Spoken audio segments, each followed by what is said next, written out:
I used to think the whole purpose of life was pursuing happiness. Everyone said the path to happiness was success, so I searched for that ideal job, that perfect boyfriend, that beautiful apartment. But instead of ever feeling fulfilled, I felt anxious and adrift. And I wasn't alone. My friends, they struggled with this too. Eventually, I decided to go to graduate school for positive psychology to learn what truly makes people happy. But what I discovered there changed my life. The data showed that chasing happiness can make people unhappy. And what really struck me was this. The suicide rate has been rising around the world, and it recently reached a 30-year high in America. Even though life is getting objectively better by nearly every conceivable standard, more people feel hopeless, depressed, and alone. There's an emptiness gnawing away at people, and you don't have to be clinically depressed to feel it. Sooner or later, I think we all wonder, is this all there is? And according to the research, what predicts this despair is not a lack of happiness. It's a lack of something else, a lack of having meaning in life. But that raised some questions for me. Is there more to life than being happy? And what's the difference between being happy and having meaning in life?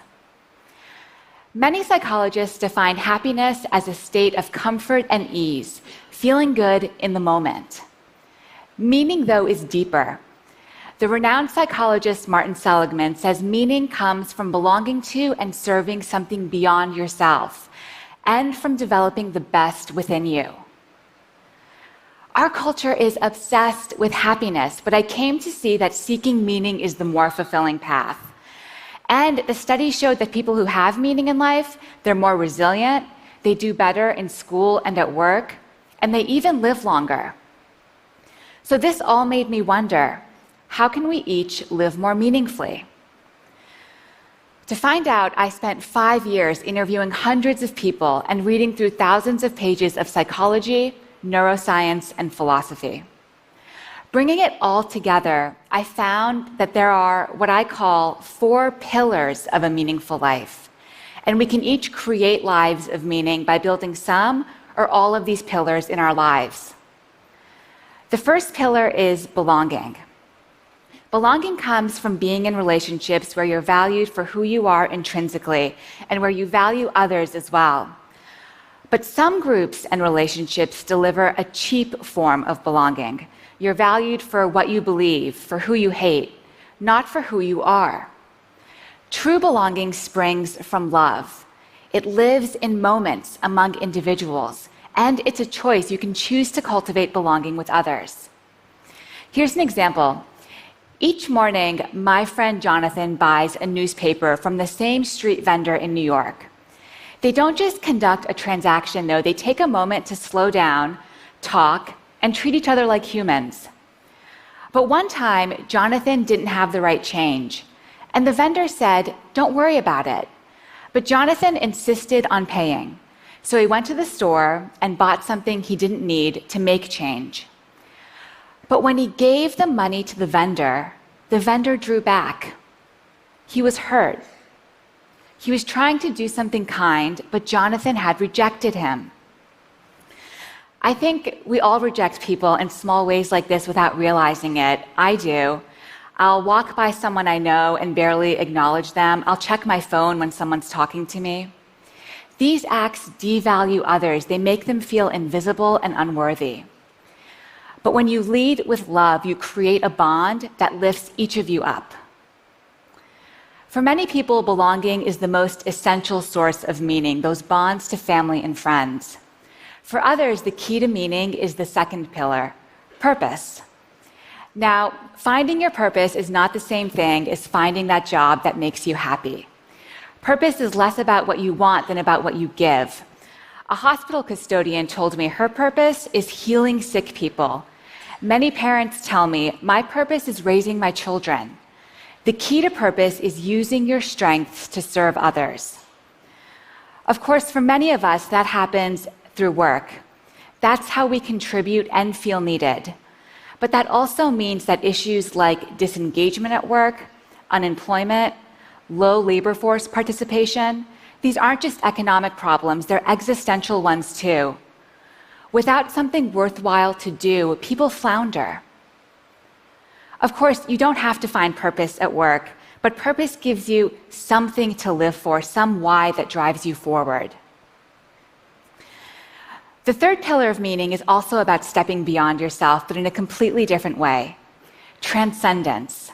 Transcendent states are those rare moments when you're lifted above the hustle and bustle of daily life. Your sense of self fades away and you feel connected to a higher reality. For one person I talked to, transcendence came from seeing art. For another person, it was at church.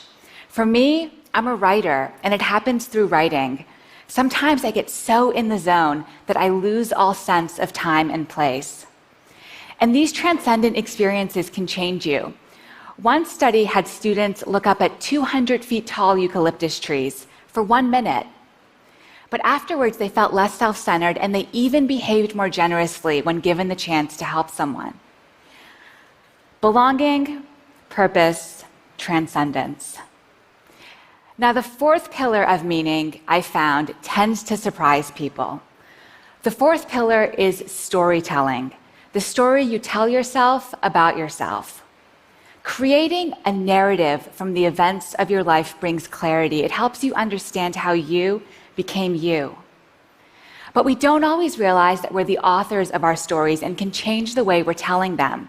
Your life isn't just a list of events. You can edit, interpret, and retell your story even as you're constrained by the facts.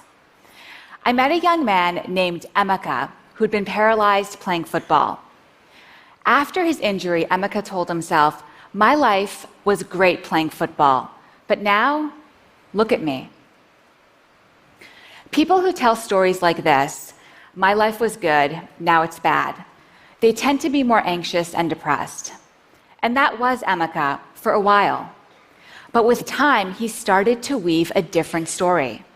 His new story was, "Before my injury, my life was purposeless. I partied a lot and was a pretty selfish guy. But my injury made me realize I could be a better man." That edit to his story changed Emeka's life. After telling the new story to himself, Emeka started mentoring kids, and he discovered what his purpose was: serving others. The psychologist Dan McAdams calls this a redemptive story, where the bad is redeemed by the good. People leading meaningful lives, he's found, they tend to tell stories about their lives defined by redemption, growth, and love. But what makes people change their stories? Some people get help from a therapist, but you can do it on your own too, just by reflecting on your life thoughtfully. How your defining experiences shaped you, what you lost, what you gained. That's what Emeka did. You won't change your story overnight. It could take years and be painful. After all, we've all suffered and we all struggle. But embracing those painful memories can lead to new insights and wisdom, to finding that good that sustains you. Belonging, purpose, transcendence, storytelling. Those are the 4 pillars of meaning. When I was younger, I was lucky enough to be surrounded by all of the pillars. My parents ran a Sufi meeting house from our home in Montreal. Sufism is a spiritual practice associated with the whirling dervishes and the poet Rumi. Twice a week, Sufis would come to our home to meditate, drink Persian tea, and share stories. Their practice also involved serving all of creation through small acts of love, which meant being kind even when people wronged you. But it gave them a purpose, to rein in the ego. Eventually, I left home for college, and without the daily grounding of Sufism in my life, I felt unmoored, and I started searching for those things that make life worth living. That's what set me on this journey. Looking back, I now realize that the Sufi house had a real culture of meaning. The pillars were part of the architecture, and the presence of the pillars helped us all live more deeply. Of course, the same principle applies in other strong communities as well, good ones and bad ones. Gangs, cults, these are cultures of meaning that use the pillars and give people something to live and die for. But that's exactly why we, as a society, must offer better alternatives. We need to build these pillars within our families and our institutions to help people become their best selves.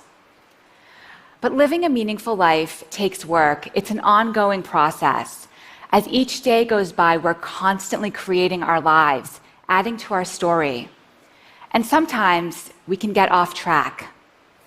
Whenever that happens to me, I remember a powerful experience I had with my father.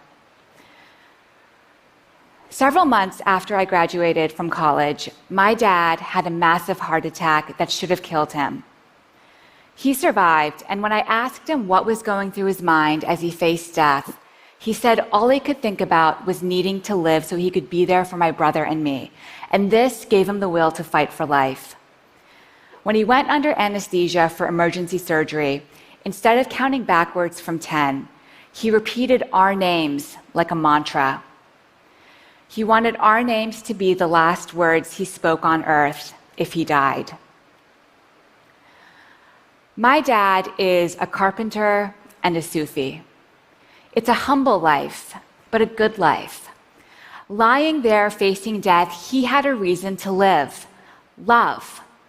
His sense of belonging within his family, his purpose as a dad, his transcendent meditation repeating our names, these, he says, are the reasons why he survived. That's the story he tells himself. That's the power of meaning. Happiness comes and goes, but when life is really good and when things are really bad, having meaning gives you something to hold on to. Thank you.